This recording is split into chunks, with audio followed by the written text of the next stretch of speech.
Pakistani community کے ساتھ ملاقاتیں بھی کیں، اور پھر اس کے وزیر خارجہ ڈیوڈ لیمی کو ایک اور خط لکھ دیا۔ خط 4 دسمبر کو تھا، منظر عام پر اب آیا۔ اس میں عمران خان کی رہائی اور بے گناہ پرامن احتجاج کرنے والوں پر جو گولی چلائی گئی، اس خط میں باقاعدہ طور پر ان کے پاس جن کے پاس اطلاع تھی کہ سینکڑوں زخمی ہیں وہاں پر، اور 6 شہادتوں کی اس وقت کی تفتیش کا مقابلہ جو اب 13 ہو چکی ہے، انٹرنیٹ کو بند کرنے کا معاملہ، سوشل میڈیا کو بند کرنے کا معاملہ، اور گولیاں کس نے چلائیں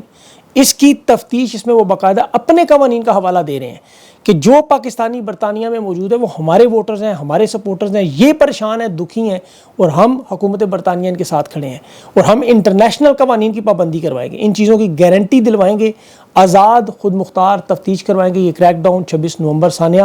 اور جو قانون کے دائرے میں ان لوگوں کو کیوں نہیں لایا گیا، انسانی حقوق کی کیوں دھجیاں بکھیری گئیں، صحافیوں کو کیوں اس وقت تنگ کیا جا رہا ہے، تو اس میں اس نے کہا کہ برطانوی حکومت اپنا کردار ادا کرے۔ اب عمر ایوب صاحب نے جو اس ثانے پر باقاعدہ نیٹو کا دیا ہوا اسلحہ، برطانیہ جس میں شامل ہے، اور امریکہ کا دیا ہوا اسلحہ اس میں استعمال ہوا، یہ ان ممالک کے لیے سب سے بڑا مسئلہ ہے، کیونکہ یہ اسلحہ دیا جاتا ہے دہشت گردی کے خلاف، ٹیکس کے وہاں جو لوگ ہیں پیئر وہ پیسے دیتے ہیں، اب اس پہ وہ اپنی حکومت کو کٹہرے میں کھڑا کر سکتے ہیں کہ آپ کے دیے ہوئے پیسے کی وجہ سے وہاں بے گناہ لوگ مارے گئے۔ تو یہ جو خطوط اسی لیے لکھے جا رہے ہیں، جو نئی اسٹیبلشمنٹ ہے امریکہ کی، وہ بھی ڈونلڈ ٹرمپ کی رجیم چینج آپریشن یا دوسرے ممالک میں مداخلت یا جمہوریت ڈسمینٹل کرنا، سازشیں ان کے اوپر لگی ہیں حکومتیں گرانے کی پوری دنیا میں، وہ اسے دھونا چاہتے ہیں۔ رچرڈ گرینل کے جو پارلیمنٹیرین کے خطوط ہیں یا قراردادیں ہیں یا اس کی ٹویٹس ہیں، یہ اپنی صفائی میں دے رہے ہیں کہ ہم اس میں شامل نہیں ہیں، اور جو اس میں شامل ہے ہم اسے کٹہرے میں کھڑا کریں گے، انصاف پہ لے کر آئیں گے، کیونکہ انہیں پتہ ہے کہ یہ شہباز شریف اور محسن نقوی کی اتنی اوقات تو نہیں کہ وہ اتنے بڑے آپریشن کریں۔ اب جو تحریک انصاف کے عمر ایوب نے جو اسلحے کی بات کی اور پوری تفصیل سے کی، یہ جو تمام معلومات ان کے پاس انسائڈر نیوز ہے، پھر ڈراپ سائٹ نیوز ہے، امریکی اداروں نے کنفرم کیا، الجزیرہ کی رپورٹس آئیں، شہادتوں کے بارے میں پوسٹ مارٹم کی رپورٹ ہے انٹرنیشنل اداروں کی طرف سے، عینی شاہدین کی طرف سے، تو یہ آپریشن باقاعدہ طور پر اب انہیں پتہ چل چکا ہے سویلین حکومت نے نہیں کیا، یہ سب سے بڑا معاملہ ہے۔ اب 25 نومبر کا جو پلان تھا اس میں آپ کو پتہ ہے 128 لوگ اسلام آباد پولیس کے اسی لیے اس میں شامل بھی نہیں ہوئے، ان کے خلاف انہوں نے محکمانہ کارروائی شروع کر دی، اور یہ وہی منصوبہ ہے جس طرح 1971 میں آپ کو یاد ہو جو منصوبہ 1962 میں بنا تھا جنرل ایوب کی طرف سے، ذوالفقار علی بھٹو استعمال ہوا، آج اسی طرح شہباز شریف استعمال ہو گیا۔ اب یہ جو حالات بن چکے ہیں، قوم سوچتی ہے کہ یہ 20 جنوری کے بعد کیا ہوگا ایسا کہ حکومت و دعوے کری ہم دباؤ برداشت کریں گے، خان کو سزائیں بھی یہ دیں گے، اور اگر یہ نہیں تسلیم کریں گے تو کیا ہوگا، ڈونلڈ ٹرمپ حلم اٹھا لے گا، نئی حکومت بن جائے گی تو کیا ہوگا۔ دیکھیں اس میں سب سے پہلے تو ڈونلڈ ٹرمپ کی ایک ٹویٹ ہے، ہو سکتا ہے وہ ٹویٹ خود بھی نہ آئے، اس کی ایڈمنسٹریشن کی طرف سے ٹویٹ آئے، یہ ٹویٹ 20 جنوری کے بعد۔ اچھا یہ ذہن میں رکھیں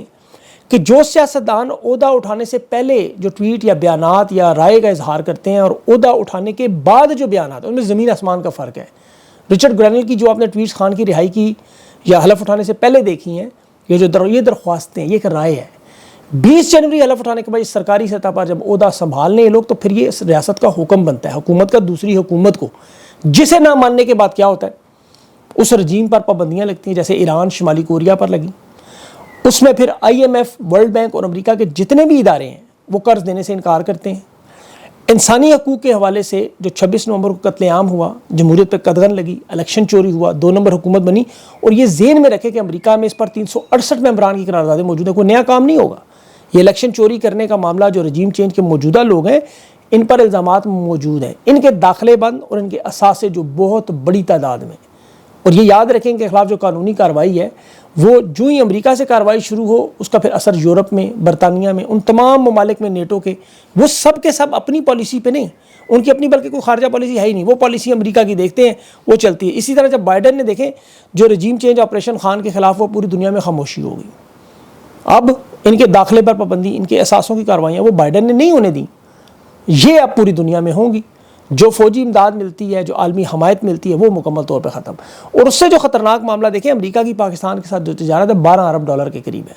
اس پہ جو ٹیرف لگتا گیا، اوپر سے ایکسپورٹ، معیشت، اور یہ ان کی جو پابندیاں لگی ہوئی ہیں، پہلے تو بس معاملہ ختم ہے۔ اس کے بعد آپ دیکھ لیں وہ کون سا کام کر، IMF پیسے نہ دے وہ تجارت بند کر دیں،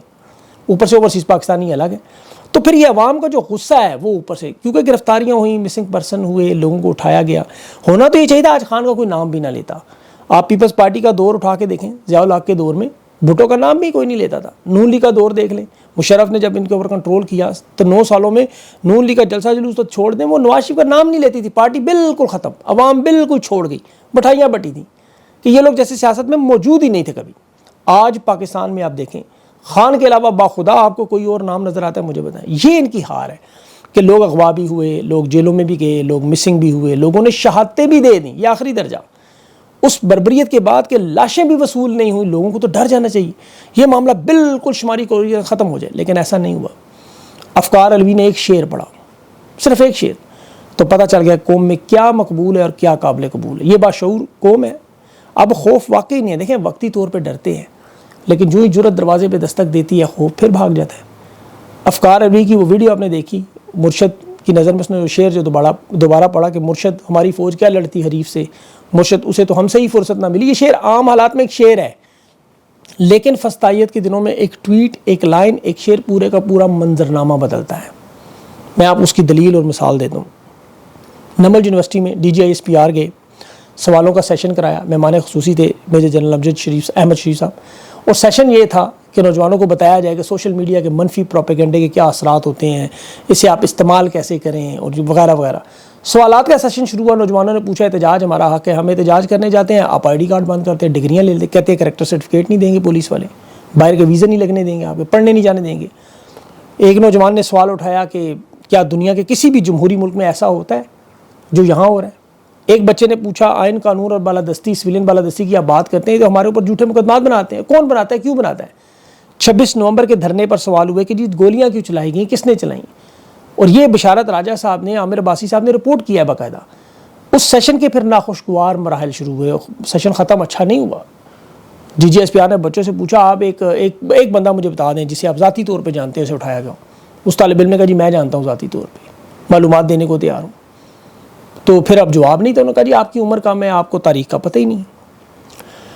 ان نوجوانوں کو واقعی تاریخ کا نہیں پتا تھا, اس میں تو کوئی دو رائے ہے ہی نہیں. یہ تو ساری زندگی یہی پڑھتے رہے بنگالی غدار ہیں, انہیں پتہ ہی نہیں تھا وہ بیچارے غدار نہیں ہیں, شیخ مجیب غدار نہیں, انہیں پتہ ہی نہیں تھا. پاکستان توڑنے کا منصوبہ 1971 میں بنا ہی نہیں, 1962 میں بنا, اور وہ سیاستدانوں نے نہیں بنایا, اس وقت کی فوجی قیادت نے بنایا. ان بچوں کو تو پتہ ہی نہیں تھا. ان کو تو یہ نہیں پتا تھا ثانیہ جلیانوالہ میں جنرل ڈائر کون تھا. انہیں نہیں پتا تھا کہ بنگلہ دیش میں خواتین کے ساتھ 16 دسمبر کیا ہوتا رہا. بنگلہ دیش کی یونیورسٹیوں میں ان کے دانشوروں کے ساتھ, ان کے شاعروں کے ساتھ, اساتذہ کے ساتھ, ان عوامی لیگ کے کارکنوں کے ساتھ ظلم و ستم کیا ہوتا رہا.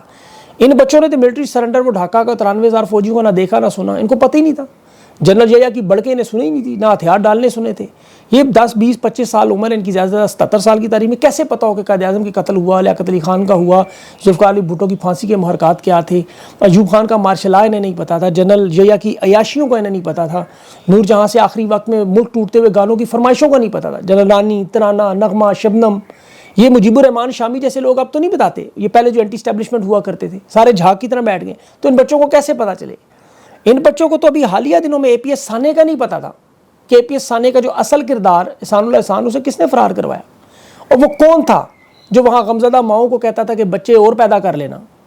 وہ کون نہیں جو بچوں کو بلوچستان کے حالات کا نہیں پتہ لگنے دیتے تھے, وزیرستان میں نہیں جو ہو رہا پتہ چلتا تھا, تیل کی سمگلنگ سے دلیے سیمنٹ پراپرٹی کاروبار کا ان کو نہیں پتا تھا. یہ تو اپنی دنیا میں مگن تھے. اچانک نظریہ خان آیا, شعور آیا, انہیں پتہ چلا, انہیں تاریخ سمجھ آئی. اب تو ان کے بعد آنے والی نسلوں کو بھی پتہ ہے, وہ اپنی آنکھوں سے دیکھ رہے ہیں چھوٹے چھوٹے بچے کنٹینروں سے گراتے ہوئے لوگوں کو, دن دہاڑے گولیوں کی تڑتڑاہٹ سن رہے ہیں, لاشیں گرتی دیکھ رہے ہیں, نوجوان بچوں کو شہید ہوتے دیکھ رہے ہیں, اپنی آنکھوں سے دیکھ رہے ہیں. اب تو انہیں کو بتانے سمجھانے کی ضرورت ہی نہیں.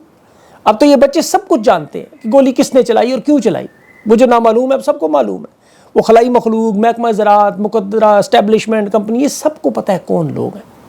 اب ان بچوں کو پتہ ہے کہ 9 مئی کی CCTV فوٹیج کس نے چوری کی, کون ہے جو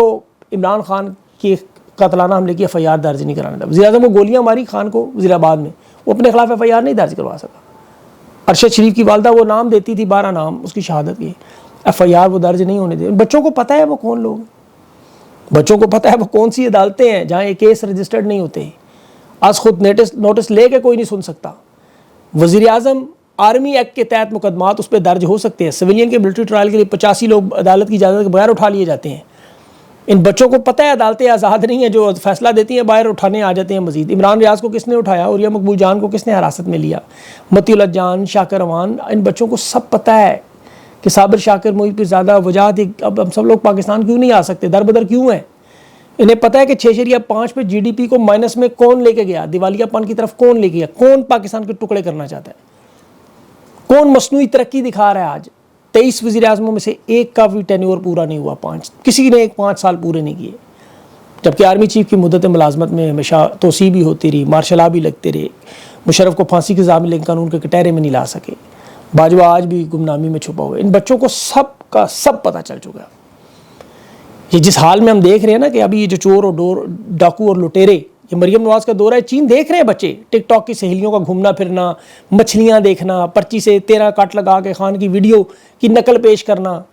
چھوٹے درجے کے اہلکاروں کے ساتھ وہاں چین میں ملاقاتیں کرنا اور دعوے کرنا جی کینسر کی ٹریٹمنٹ لا رہے ہیں، ٹوچا گروپ جو ان کا بیٹھا ہوا ہے وہاں، وہ پی ٹی وی پر، وہ ان سے یہ باتیں، مجھے تو خطرہ تھا وہ یہ نہ کہہ دیں کہ مریم کو یہ چین کو سکھانے گئی تھی، ویسے یہ سکھا تو بہت کچھ سکتی نہیں کہ کرپشن، جائز کرپشن کیسے کی جاتی ہے، کیلیبری فونٹ کیسے ایجاد کیا جاتا ہے، قطر سے خط کیسے منگوایا جاتا ہے، دنیا میں کوئی جائیداد نہ ہونے کے باوجود 5 بر اعظموں کی جائیداد کیسے بنائی جاتی ہے، چھوٹی کیسے کرواتے ہیں سرجری، چھوٹی چھوٹی سرجری کیسے کرواتے ہیں، ایک پارٹی کے عہدیدار کو فوجی جہازوں میں کیسے سفر کیا جا سکتا ہے، پوری کی پوری حکومت غریب ملک کے مطلب ہمارے لفڑے اترے ہوئے ہیں، لیکن دنیا کے ملکوں میں ایئر فورس ون گھوم پھرا رہا ہے ٹیکسی کی طرح۔ عیاشیاں کیسے ہو رہی ہیں، چین لوگ علم سیکھنے جا رہے ہیں، 2 نمبری، ویڈیو لمبی ہو جائے گی لیکن یہ بچوں کو سب پتہ چل چکا ہے۔ سورنا فرمانی کی کال جو ہے خان نے ٹیمپرری روکی ہوئی ہے عارضی طور پہ، اور ان کو ایک چانس دیا جا رہا ہے تب تک یہ معاملات اگر ٹھیک ہوں یہ، لیکن آپ کے سامنے انشاءاللہ جلد اپڈیٹس جو آئیں گی اس میں رکھوں گا کہ اگلا فیصلہ کیا ہے۔ اپنا خیال رکھیں، مجھے اجازت دیں، اللہ حافظ۔